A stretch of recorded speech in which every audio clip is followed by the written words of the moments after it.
welcome to yet another episode of the Undiscovered Decade, which is part of the Interjections podcast universe. I am very proud that we have made it to 20 episodes already. This is a podcast where we talk about movies from the 1990s, and we're currently in the 19th month, but we had a best of, so we're at July 1991, and this month we're covering a movie that I wanted to present to the rest of us to try and get a little more diversity in our decade. I think that up until this point, there was a bit of diversity lacking. And so I'm pretty sure the director, John Singleton, felt that way as well, which is why he wrote this script and ended up directing it. And it became a big hit and opened up a whole new subgenre of films and everything. So we're going to be talking about Boyz n the Hood for July 91. So I don't know if you've come to this, you probably know what the plot is. It follows Cuba Gooding Jr. As a young man named Trey who, as a boy, at least for the first half, he's sent off to live with his father, played by Lawrence Fishburne, and he ends up learning about life in the hood and getting to be friends with a group of other boys as adults, or at least young men, played by Ice Cube and Morris Chestnut. And it's just how they grow up and what they want to be in life, and how the world was in 1991, or at least I believe is it 87, 86? Starts off in 87. Okay. Well, no, I think the movie starts off in like 83. Well, when they're boys. Yeah, when they're kids. 84, and okay. So then it skips. day. Yeah, then it skips to. That goes to 91. Right. Yeah, so it starts off when he's a kid, like 83, 84. Yeah. And then jumps ahead. But the transition, like where it jumps, was Ice Cube's character. The younger version of him gets sent to juvie after stealing, and then then it flashes to 7 years later. So that also sets up the tone for everything, was how they use that transition. By the way, great casting for those young counterparts. Yeah, they look just like them. There is one part of the transition that I appreciate when Morris Chestnut's character, Ricky Baker, which is also the name of a character in Hunt for the Wilder People, which threw me off when they kept saying it in the movie. Mm-hmm.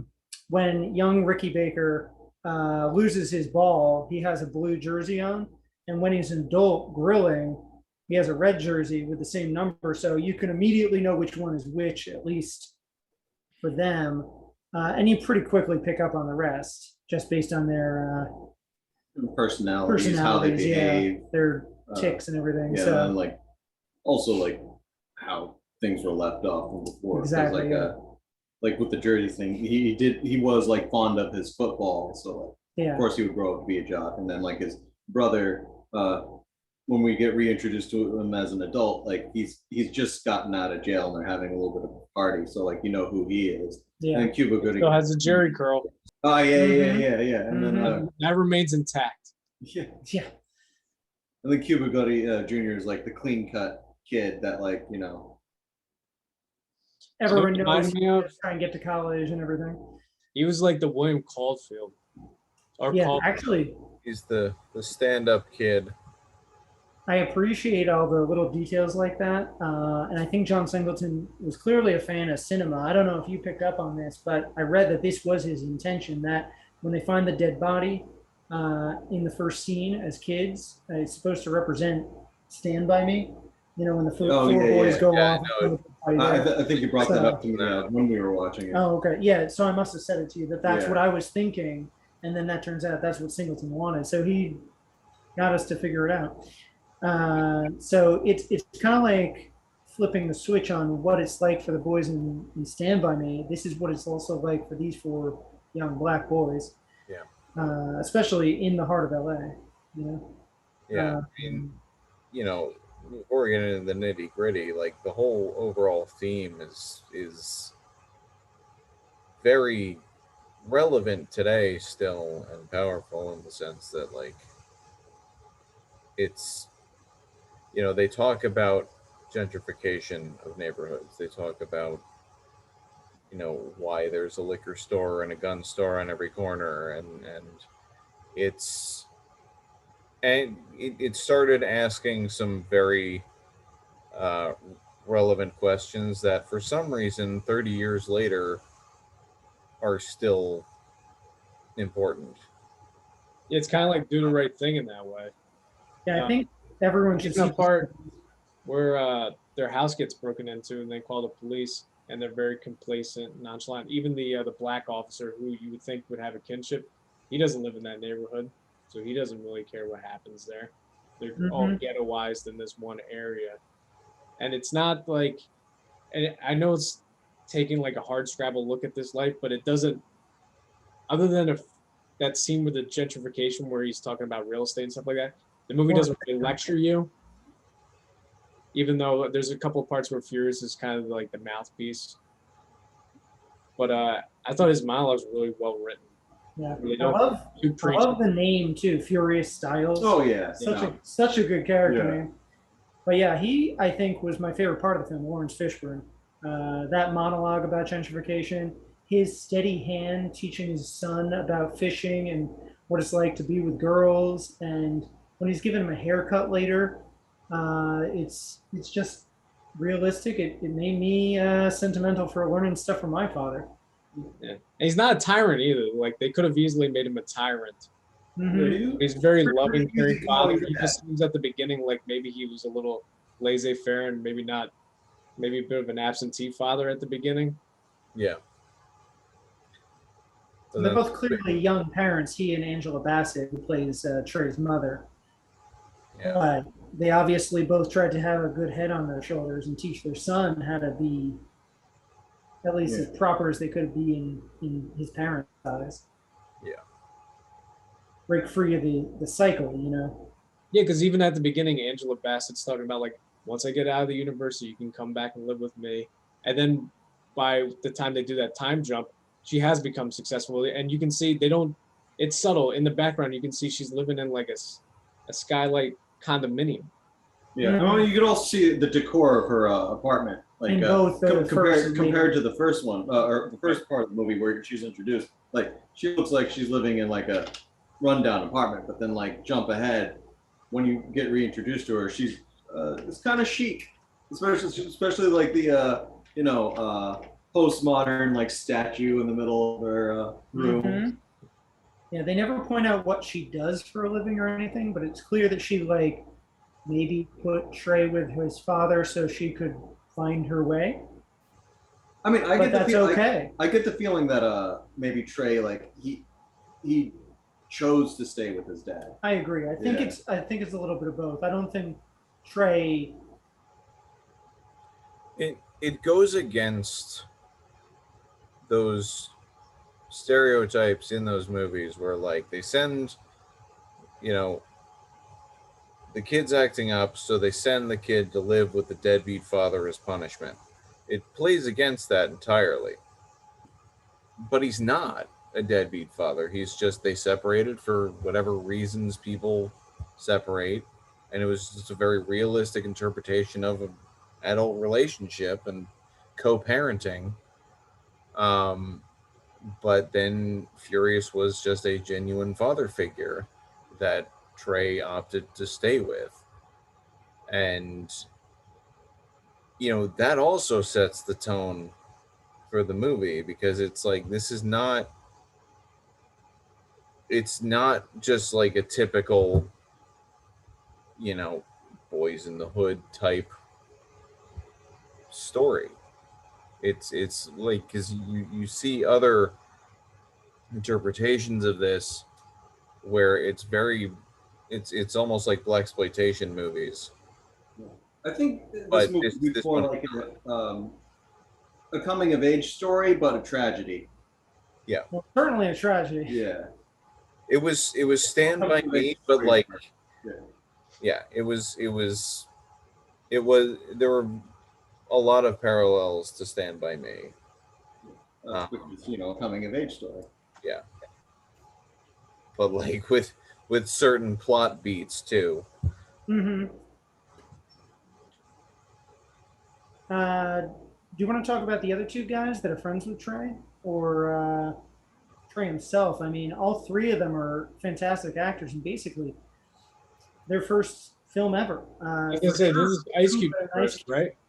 It's definitely Ice Cube's first. It's definitely Cuba Gooding Jr.'s first. Apparently, when he walked into the audition, he was the first one that showed up. That's how he got the part, according to John Singleton's story.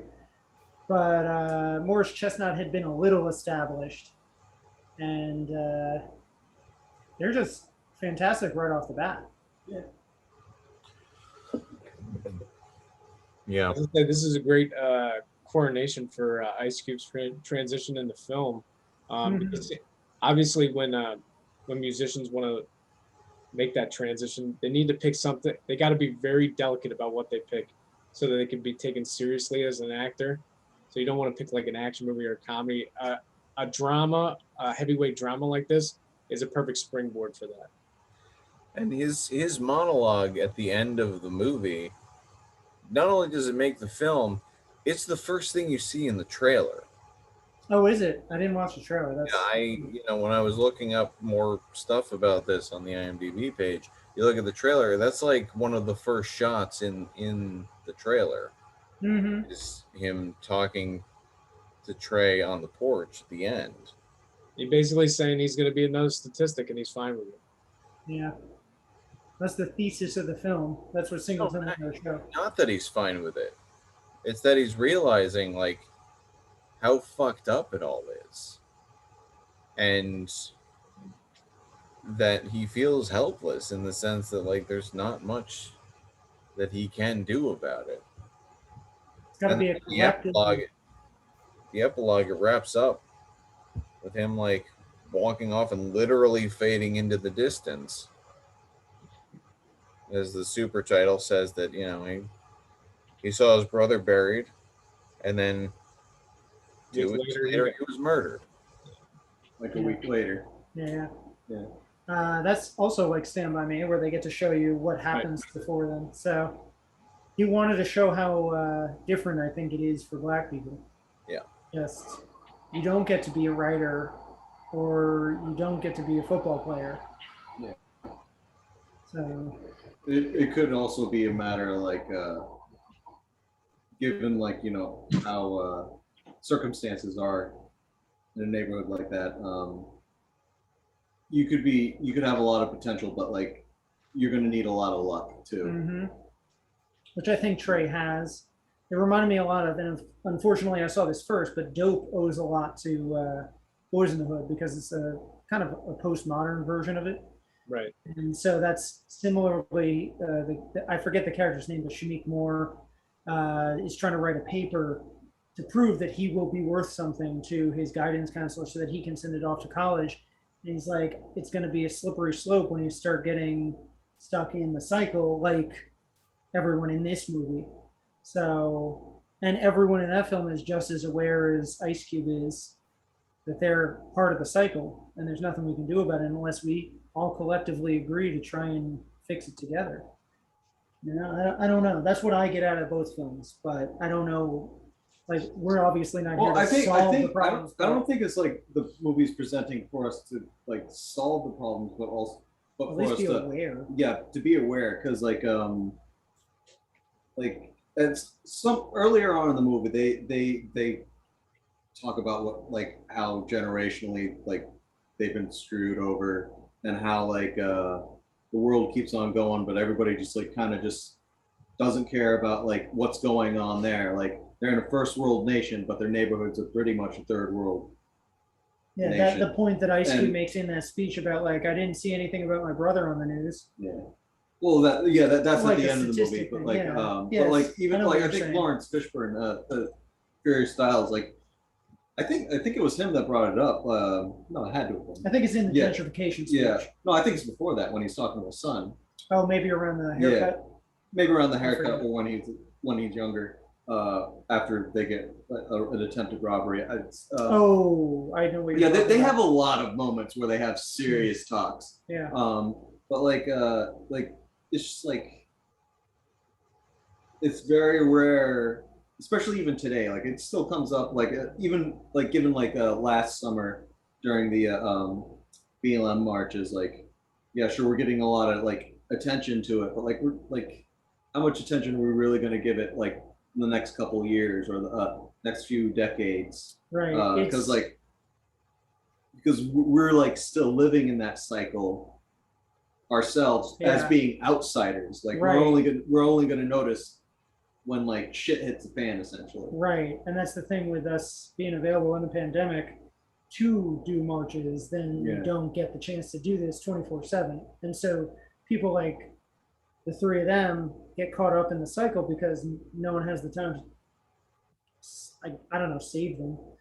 I mean, or focus on them all the time. Yeah. Everyone wants to because like one thing that is very like heavy-handed. Like the cops are supposed to be there to help you, but then like you have like the one black officer who shows up twice in the movie, and like he's like a self-hating black man.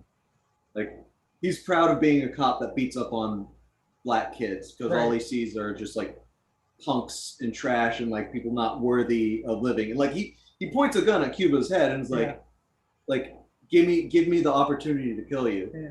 It kind of almost like he switched sides. Yeah. It kind of reminds me of Samuel Jackson's character in Django Unchained, where he's just accepting that he is part of this system and this is what he's going to do in the system. It's almost like during World War II, they had the Sonderkommando. Mm-hmm. You know, the Jews that would help the Nazis. Yeah, I've heard about that. Yeah.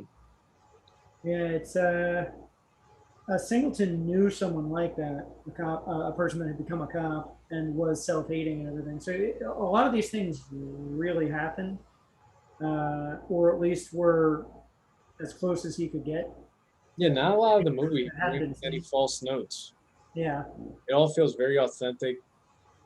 Oh, another thing is like that would probably be like very authentic that I think most people wouldn't even think about because given like how people like stereotypically view like the ghetto, like if like you and your boys have to go and beat up on a guy, like everybody's in it together no matter what. But like towards the end when they go on that revenge killing, go for that like little joyride, so to speak, to find the killers.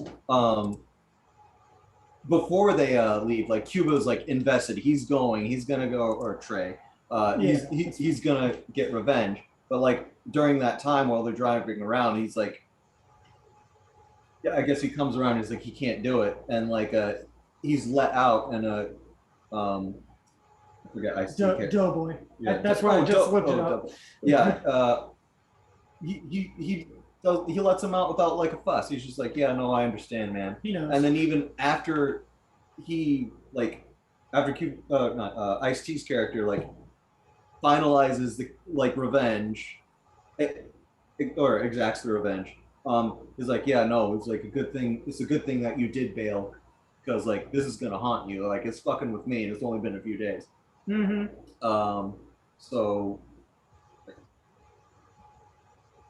it's interesting to see how like that gang mentality that people associate with the ghetto like isn't playing out with these friends. And then on top of that, like most of like the gangster type kids growing up, they'll actually look out for the kids that have like potential and like have the opportunity to get out. They go into that in Dope a little bit. So like I feel like there's an unspoken like level behind Ice Cube's character is like no, you have the opportunity to get out. So like why would I let you stay in this car or even force you to stay in this car to kill somebody and like drag you down? Yeah.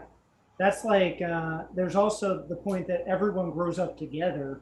There's even the kid that asks Doughboy as he's being put into the car as a young boy, what happened, man? Is the one that shoots Ricky later. He's the one with the shotgun. Oh yeah. So at least according to the plot and everything, or according to the details Singleton laid out. So I don't know. It's Also, this whole movie I was anxiety riddled because like the intro card was like they gave the statistics for like how many black men die a year, and I'm just like, okay, I already knew what to expect from the movie, but like I thought they were all that gonna just die.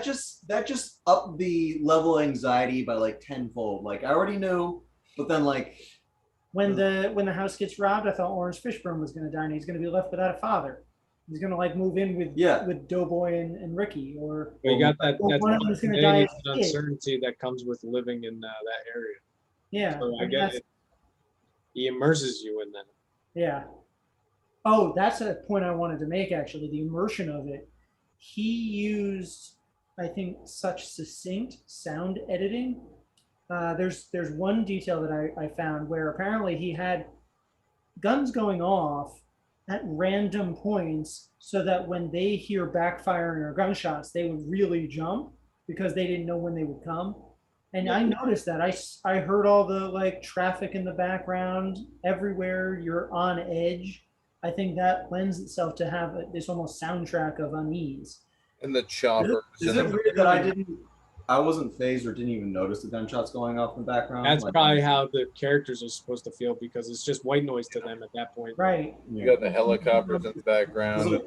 When I did live in Brooklyn, I did hear a few gunshots, but like even then, like I did was like, oh, okay, all right, and I just want to like.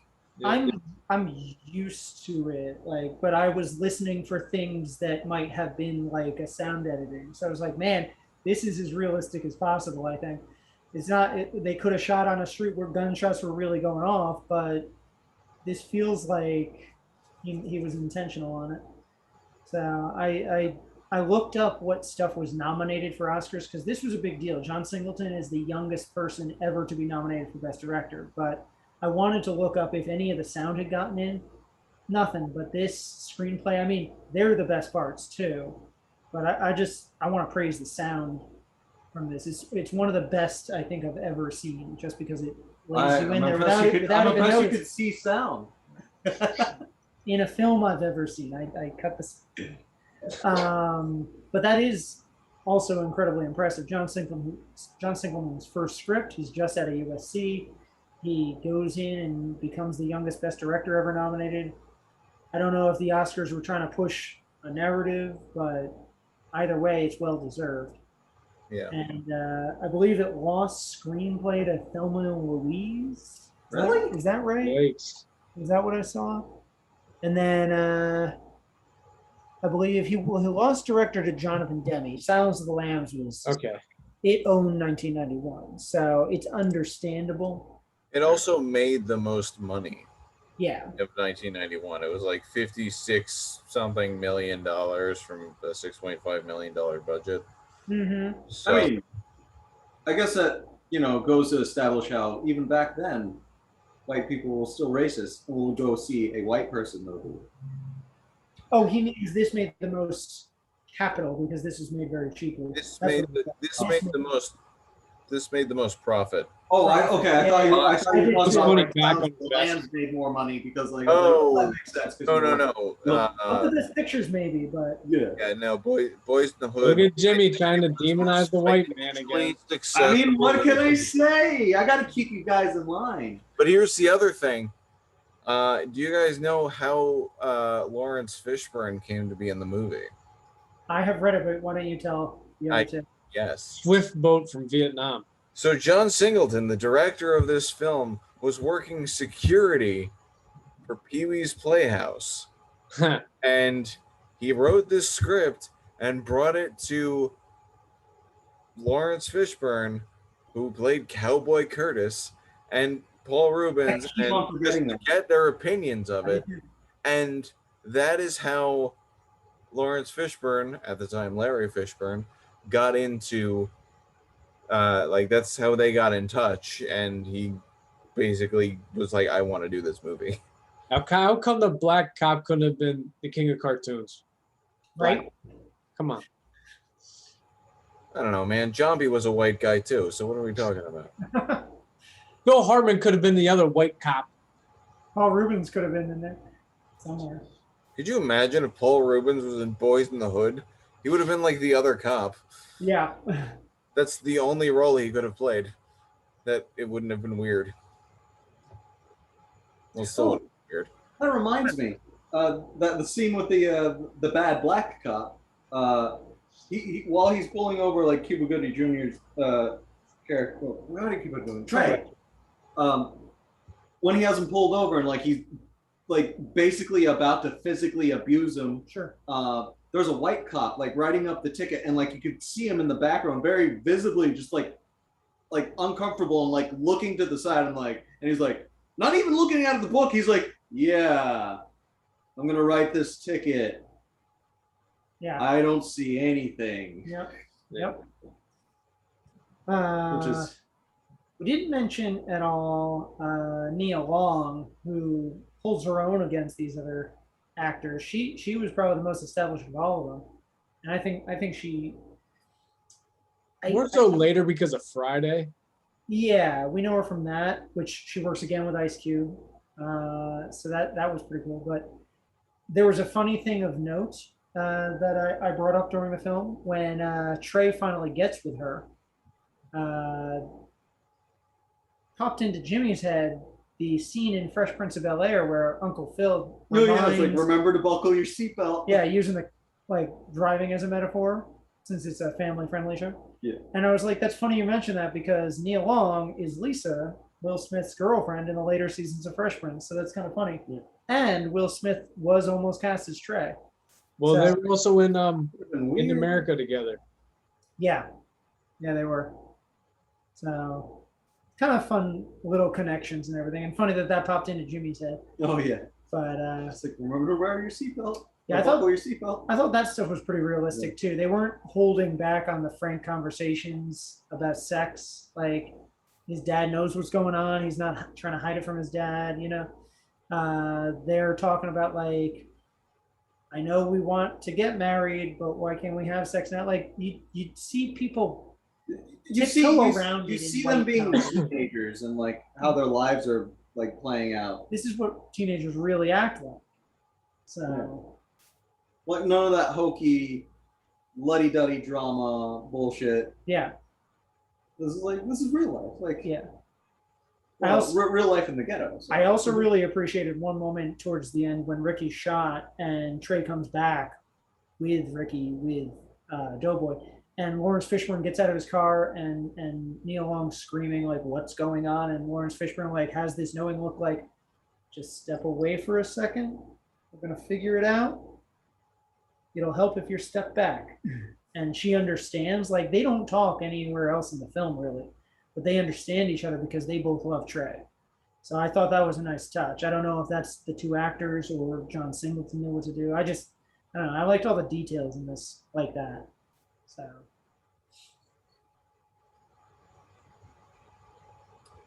yeah, I think overall, very powerful film. Great debut. The shame his last movie was Abduction right before he died. Yeah, we don't have to worry about the later career. He still had some good ones like Rosewood. I like the Shaft adaptation. I like Baby Boy. Baby Boy's good. I never saw the second Fast and Furious. It's a shame. But I've heard time has been kind to it. So, especially because of the later Fast and Furious, if you want to actually see a car movie, yep. At least that's happening in this one. Yeah, towards the end of his career, he started to do a lot of guilty pleasure action fare. He also did a bit of TV. He still did. What was the last thing he did? I know it was Snowfall. Yeah, he had been working on Snowfall. I forgot about Four Brothers. There's an episode of Billions, an episode of American Crime Story. That's the one I was thinking of. He did the best episode of American Crime Story, O.J. Simpson. Yeah, the O.J. Simpson one. That was a great show. So he worked with Cuba again. Yeah. Probably why he was able to come on. I mean, you look at the directors that were on that show, they all had good reason to be there. So yeah. I would certainly give this movie an A+. It's probably one of the best I think we've seen on this podcast. So I'm very happy we went forward with it. I'd probably go B+. What do you think, Jimmy? I'm gonna have to give it an A+ too. Definitely an A, at least. And when I say A+ too, I mean A+ the number 2. So Where I can top this guy. All right. I mean, it's the first movie that we've watched on this podcast that like socially relevant. Yeah. that, but it was a deeper resonance than say Rescuers Down Under. You know, we've got. What about the plight of the animals? I know that's a personal Well, choice. they had their shot, but they took them out. you know, it's weird that we're bringing this up as and a hidden gem. Yeah, I don't know if it's a hidden gem. It's just maybe this is a relevant gem. It's not a hidden gem. It's the fact that like I didn't know about this movie. Right. I think a lot of people watched it. Already might not have watched it. Right, but part of that was my the movies that I watched growing up. It was not something that was part of our entertainment diet. And this movie is more than entertainment. So I feel like it's something that I'm glad that I watched it now instead of randomly seeing it as an asshole teenager and being like, haha, that's Ice Cube's. I'm pretty sure you wouldn't have been haha. I knew you in high school, buddy. I know. I wouldn't have been oh my god. But like this is a rough I have a deeper appreciation for the subject matter now. And I'm glad that we watched it for this. So I'm trying to say, and I think I agree, it was the right point in our lives to find an appreciation for it. I mean, I feel like if we did watch it at a younger age, maybe we would have found it more relatable because we would have been closer to their age. Sure. Like high school. So I think like me saying that you would have been horrified probably would have been like an understatement considering like now that we're older, like we don't have that like youthful connection. Well, we're Furious his age now. Oh yeah, no. Yeah. Relate more to him's character. Furious. Yeah. When did you see it, Corey? Because I know you've seen it before. I think Maybe 10 years ago. Oh, so I was about 26. Yeah. Okay. Still. In terms of like cultural blind spots, like I hadn't seen Do the Right Thing until like 10 years ago. So a lot of these movies are coming out around this time from young black filmmakers about their life experience. I hadn't really seen up until that point. So the only empirical evidence I had of that was watching the news. So I didn't really get to hear the voice of budding black filmmakers until I'd seen that, Do the Right Thing, Menace to Society, stuff like that, New Jersey Drive. Right. A lot of those movies came out around this time period. And also, I think gangster rap was on the rise around this time. Well, with NWA right before this. Yeah, Ice-T was relevant back then. Tupac were huge right around this time, or maybe a little after, 92. Yeah. Oh, yeah. So I think it was in the back of my mind, but I was a little young to understand what was going on, for sure. Especially with the snapshot into a world that we wouldn't otherwise be privy to. Yeah, like the Rodney King incident. I heard of it. We were what, 6, 7? Right. Maybe younger even. Yeah. For some of the two younger ones. So it felt like a different world, and I didn't understand why it was happening. When exactly did the Rodney King incident happen? March 91. Okay. So 4 months The before. verdict might have come down in the summer. That might have been what I was thinking. Yeah, the trial I think happened later, or was it the year after? Because I think that's when I first heard about the incident. Mm-hmm. Well, I was 6 at that point. Right. And so hearing it in hindsight, I was like, why would someone do that? And only as I became an adult, I even heard what happened, and obviously was even more shocked. But I think the first relevant thing that happened to a black person was the O.J. Simpson chase. And I thought, why is this happening now? Why are we focusing on him more than someone else, you know? So I don't know. I think if we'd had people allowed to have a voice earlier, maybe some things would have been more relevant to us younger, you know? I don't know. At least we're seeing it now. Definitely a worthwhile watch for anyone.